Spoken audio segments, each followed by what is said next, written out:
বন্ধুরা, আপনারা যারা আইফোন ইউজার হন, আপনাদের আইফোনের এখান থেকে দেখতে পাচ্ছেন বড় আকারের ঘড়ি, যেটা আপনারা অ্যাড করছেন আগে, এটা কিভাবে আপনারা এখান থেকে ডিলিট করবেন অথবা কিভাবে আপনারা এখান থেকে সরাবেন, আজকের এই ভিডিওতে খুব সহজে আমি আপনাদেরকে দেখিয়ে দিব। অনেকে চায় এটা ডিলিট করতে, কিন্তু অনেকে জানে না কিভাবে আপনারা এটা সরাবেন।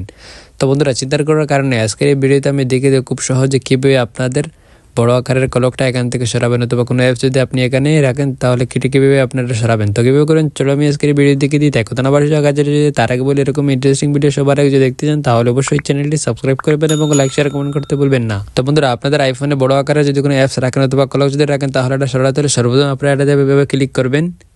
ক্লিক করার পর এখান থেকে আপনারা দেখতে পাচ্ছেন রিমুভ, এখানে আপনারা ক্লিক করবেন। তারপর আবার দেখতে পাচ্ছেন রিমুভ, এখানে আবার ক্লিক করবেন।